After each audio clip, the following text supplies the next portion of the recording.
Ladies and gentlemen, and welcome to the show. Glad to have you guys here on this Tuesday, May the 16th, 2023.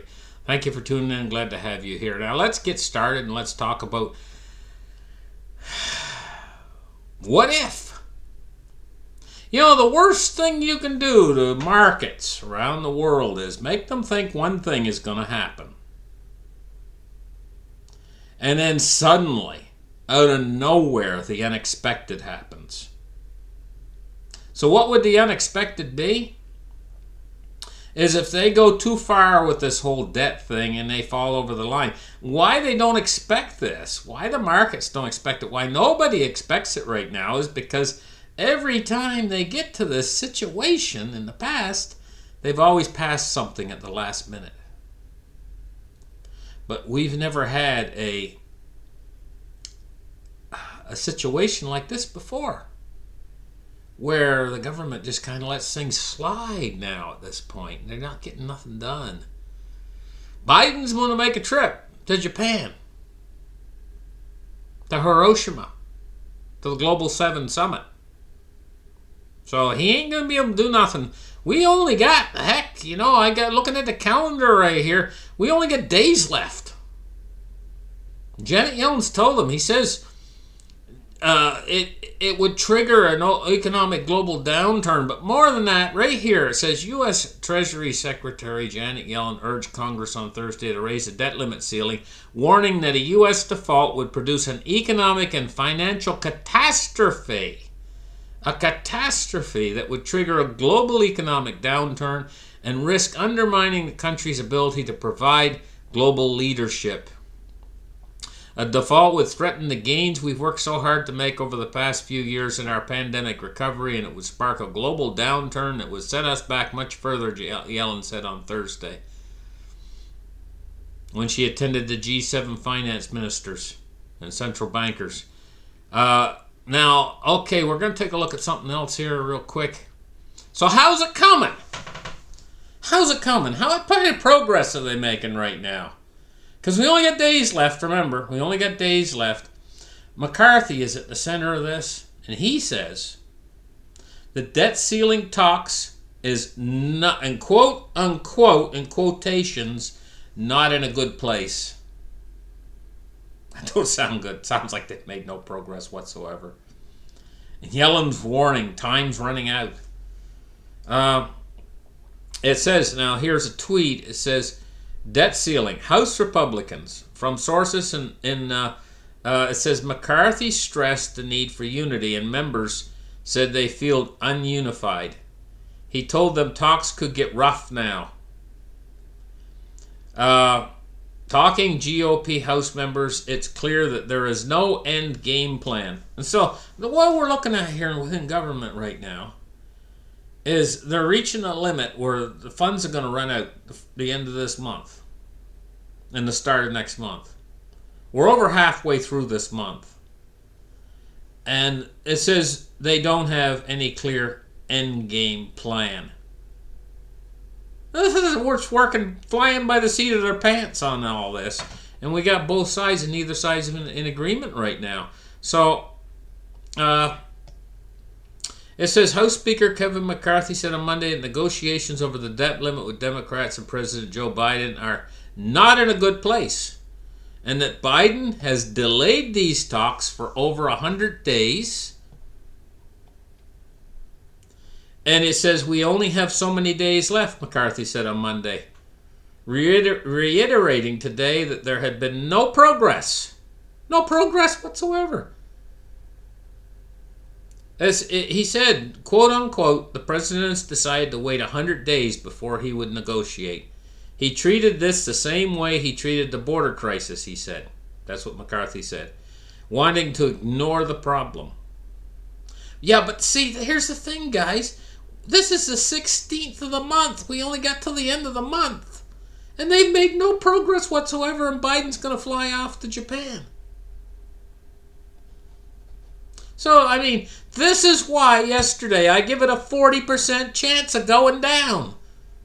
And this actually happening. And this is why. Now you know. Okay? So, okay, so we're going to talk about Russia. You guys heard about Russia? They fired a whole bunch of missiles. 18 of them in all, from what I understand. And these are hypersonic missiles. And their big article here says Russia's most potent hypersonic missiles were neutralized. It says 6 Kinzhal missiles launched in Kiev during an intense nighttime attack were shot down, Air Command says. But I've heard it was 18 of them. So they shot 6 down. So that means a dozen of them got through? Yes, it says here, Ukraine says it's neutralized the Kremlin's most potent hypersonic weapon, shooting down 6 out of 6 Kinzhal missiles. Well, how come I heard it was 18 missiles? That's what I've been hearing. It was 18 missiles. Why are they saying 6 out of 6? Was it 6 or was it 18? That's the question I'm asking right now. Now I want to know. Was it 6 or 18? Because if it was 18, it means a dozen of them hit. And what's all those flames and fires that they're putting out with in the picture here? If they shot all of them down, should there be flames and fires in Kiev? I'm just asking questions. I want to know. I want to know because I want it to add up for me in my mind. You know what I mean? Now taking a look today at the silver price, it's down 36 cents at $23.72. I'm going to tell you guys what a debt default could lead to. It could lead to margin calls, panic selling,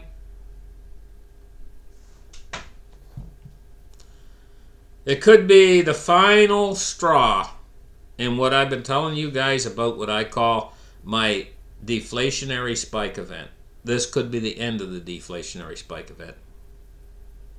If the United States defaults on this debt, quite seriously, guys, this could be the end of the deflationary event as well. Because what they would have to do then is they would have to raise the debt ceiling. The United States has to pay their bills. I mean, you just can't. If you got a bunch of bills that you need to pay, you just can't say, well, we're not going to pay them. Well, we're not going to pay. You can't do that. You got to pay your bills. And the United States is the same way. They have to pay their bills. So they will have to pay their bills. But if they create a crisis, it means they're not just going to have to pay their bills. They're going to have to pay the late charges, basically speaking. All right? Okay. Let's move on. We got silver price down today, but you know, this could be very temporary if this is the end of this deflationary spike event. It could well be. The debt default will issue in the end of the deflationary spike event because they will do whatever they have to do to support the system. They're going to have to. They can't let the system break and slide down. There's no end to how far it would slide down because this is a debt-based system and it's been over-leveraged for like 40 years. And it would just completely crash and burn at this point. It's like Icarus, you know. You remember the old story of Icarus? He built these wings out of wax, and he glued feathers to the wax or whatever. And he was flying up higher and higher toward the sun. It got hotter and hotter up there, and then the wax melted, and the wings melted, and then he come down all at once. Well, that's the way with this debt-based system. If it starts to break, it doesn't know where to stop. It doesn't say, okay, we're going to stop at this level right here so that the Fed can have a break. No, it'll fall all the way down to the ground, completely crash and burn, and nothing will function. And once they lose control, see, their control relies upon several things. One of the means of control is media.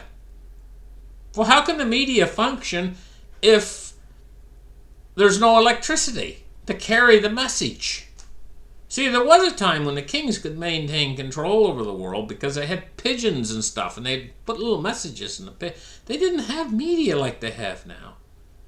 And how they maintained control over the people was they had to send messages, but they had the old-fashioned way, which was pretty much, you couldn't stop it. But the media we have today is part of our system where, you guys are all connected to this system every day, the internet, your cell phones, and everything else. What you don't realize is this system runs on money, what we call money. It runs on credit. And so all these big companies, these internet providers and everything else, they're companies. They have to make payroll for their people to work on. And if the financial system completely crashes and burns, they can't do that and earn any things anymore. So the system of control breaks. And then the message that comes from, I don't care who the world leader is. I don't care if it's Putin or any of them, or Xi Jinping, I can't pronounce his name properly, sorry. But, the leader of China. I don't care if it's the leader of any country, the bigger countries, the smaller countries, it doesn't matter. If they cannot get their message across to the people, they've suddenly lost control over everything. And the people will take control back because there will be the people will have to just survive.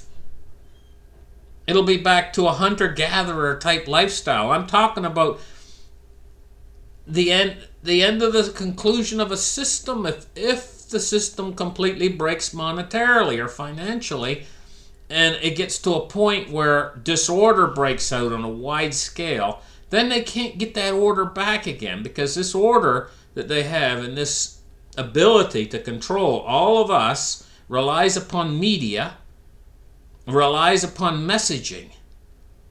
And it's just like a person, say, it's just like a person if they go deaf or something, they can't hear anymore, and say they go blind at the same time.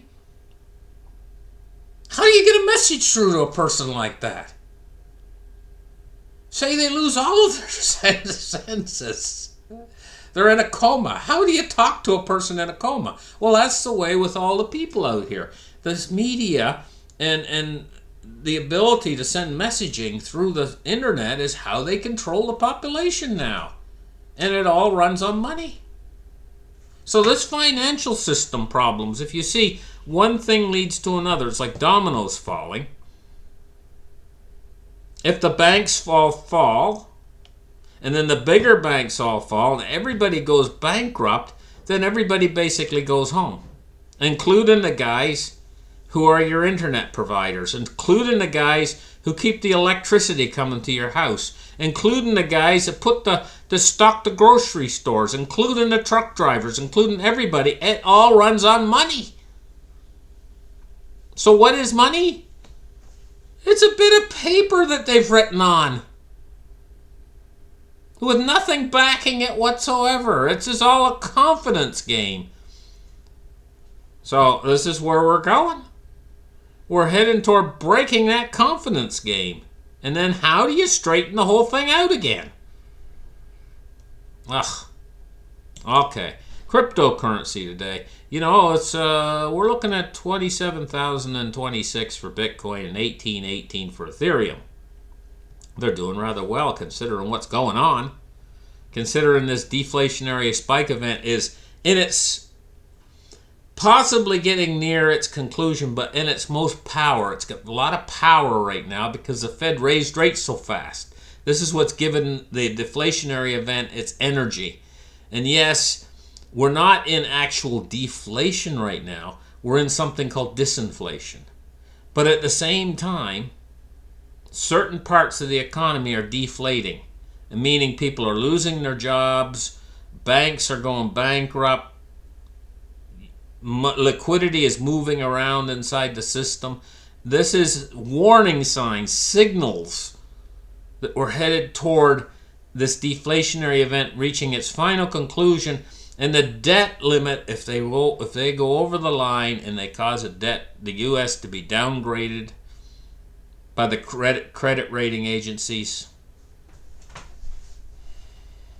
well, just watch and see if that happens. If that happens, we're in big trouble. But it would be the end of this deflationary event, because they would have to print to bring it back. And that's exactly what they'll do. And this is basically what I'm getting at. I'm not getting at us going into a Mad Max. That's not what I'm getting at. They're not going to let that happen.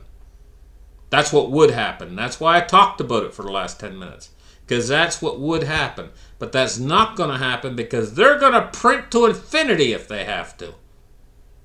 Watch them print. But that's going to create a crisis on the other side too, because that crisis is called hyperinflation. That's the crisis, and that's where we're ultimately headed with all this.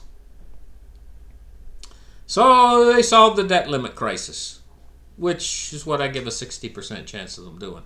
Say they come along at the last minute and solve it. Okay, that doesn't mean we're out of the woods. That just means that they're buying a little bit more time with all this game that they're playing that ultimately ends in inflation. Okay, moving on. Dow Jones is down 244 points at 33,103. Crude oil's at $70.99.